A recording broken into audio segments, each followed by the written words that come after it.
గోదావరిని కొల్లగొట్టే కుట్రలపైన రివర్ బోర్డులకు లేఖలు రాసిందంట ప్రభుత్వం, దున్నపోతు మీద వాన పడ్డట్టు. ఇప్పుడు మెల్లగా తేరుకుంటుంది, చేతులు కాలినాక ఆకులు పట్టుకున్నట్టు. బనకచర్లను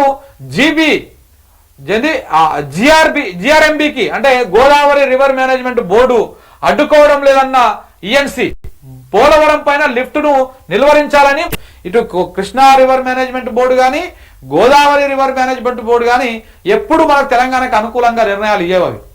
అలా ఎప్పుడైనా ఆంధ్ర అధికారుల పెత్తంతనము ఆ కేంద్రంలో ఉన్నటువంటి వాళ్ళ పెత్తంతనమే ఉంటుంది కాబట్టి మనకు న్యాయం చేయరు, వీళ్ళు అన్యాయమే చేస్తారు తెలంగాణ రాష్ట్రానికి. ఇక నేను మోడీ పోయి కలిసిండు, అదే రేవంత్ రెడ్డి పోయి మోడీని కలిసిండు.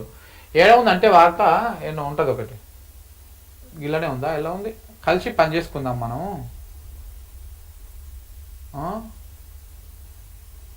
ఏం రైజింగ్ అయ్యా నీ రైజింగ్ ఏమో ఉంది, ఎలా ఉందబ్బా,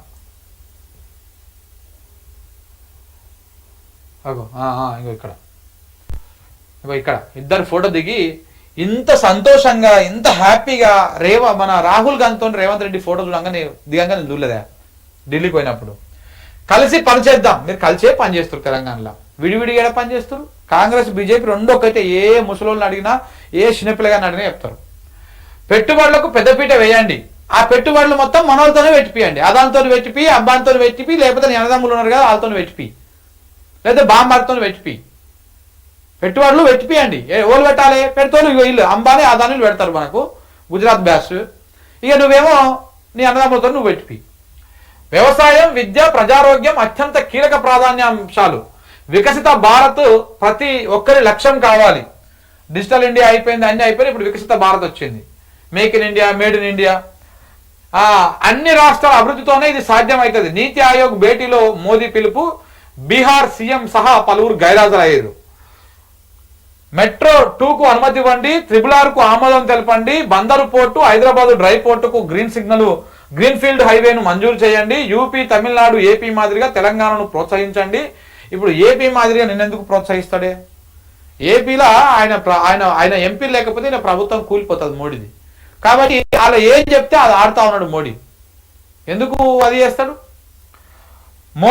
ప్రధాని మోదీకి సీఎం విజ్ఞప్తి. మీరు ఇవి మాట్లాడుకోవాలి, నాకు తెలుసు అన్న ఏమైంది ఈడీ ఛార్జ్ షీట్లో నా పేరు పెట్టిరు, నాకు మంచిగానే అవుతుందా అని మాట్లాడుకురు మీరు. ఓటుకు కేసు మొత్తానికే క్లోజ్ చేపి అని మాట్లాడుకురు మీరు గిదే నేను నీకు సంచులు పంపిస్తున్నా కదా, ఎందుకు నన్ను ఇంకా ఇబ్బంది పెడుతున్నారు అని చెప్పేసి ఇవి మాట్లాడుకుంటారు మీరు. ఇవన్నీ ఈ పేపర్లో వస్తుందికే, ఇవన్నీ ఏదో పోయినట్టు అధికారులు లెటర్ తీసుకోపోతారు, ఇస్తారు అంతే, ఇవ్వాలి కాబట్టి. వీళ్ళు సొంతంగా మాట్లాడుకునే ఇవేవి ఉండవు, అంత ఉత్తకథనేది.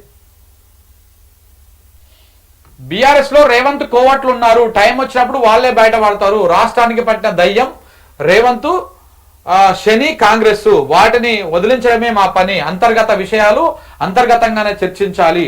ఢిల్లీలో రేవంత్ కు ఇద్దరు బాసులు. నేషనల్ హెరాల్డ్ కేసులో ఆయన పేరు. నైతికత ఉంటే సీఎం రాజీనామా చేయాలని డిమాండ్. కేటీఆర్ వార్త అంత పెద్దగా పెట్టిరేంటి అసలు? వెలుగులో కేటీఆర్ వార్త ఎంత పెద్దగా పెట్టారంటే ఏదో నడుస్తుంది కథ.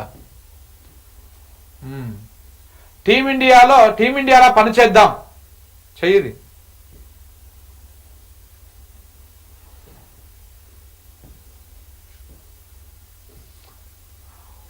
ఓఆర్ఆర్ దాకా మహానగరం అంట. ఔటర్ లోపల ఉన్న అన్ని మున్సిపాలిటీలు, కార్పొరేషన్లు జిహెచ్ఎంసీలోకి విలీనం చేస్తారంట. 2000 చదరపు కిలోమీటర్ల వరకు విస్తరించే ఛాన్స్ ఉన్నది. ప్రణాళికలు సిద్ధం చేస్తున్న రాష్ట్ర ప్రభుత్వం. ఇప్పటికే 51 గ్రామాలు ఓఆర్ఆర్ లోపలి మున్సిపాలిటీలో విలీనం చేసిరు. ఒకటే కార్పొరేషన్ గా చూడటమా, 2 కార్పొరేషన్లుగా విభజించటమా? ఢిల్లీ, ముంబై కార్పొరేషన్లను స్టడీ చేస్తున్న ఆఫీసర్లు త్వరలో నిర్ణయం తీసుకున్న సీఎం రేవంత్ రెడ్డి. ఈ ఓఆర్ఆర్ ఉంది కదా, ఓఆర్ఆర్ చుట్టూ లోపల ఉన్నటువంటి అన్ని ఊర్లు అన్ని కూడా ఆ మున్సిపాలిటీ అన్నిట్లను కూడా జిహెచ్ఎంసీలో, గ్రేటర్ హైదరాబాద్ మున్సిపల్ కార్పొరేషన్ లో విలీనం చేయడమా, లేకపోతే ఇంకా వేరే ఆల్టర్నేట్ ఇంకో కార్పొరేషన్ ఏర్పాటు చేయడమా అనేది చూస్తారంట. మొత్తానికైతే 2000 చదరపు కిలోమీటర్ల వరకు విస్తరించేటువంటి అవకాశాలు కనపడతా ఉన్నాయి. మొత్తం ఇంకా అన్ని ఇప్పుడు ఈ ఔటర్ రింగ్ రోడ్ లోపల ఉన్నటువంటి ఊర్లు, మున్సిపాలిటీలు అన్ని కలిసి జిహెచ్ఎంసీలో విలీనం అవుతాయి.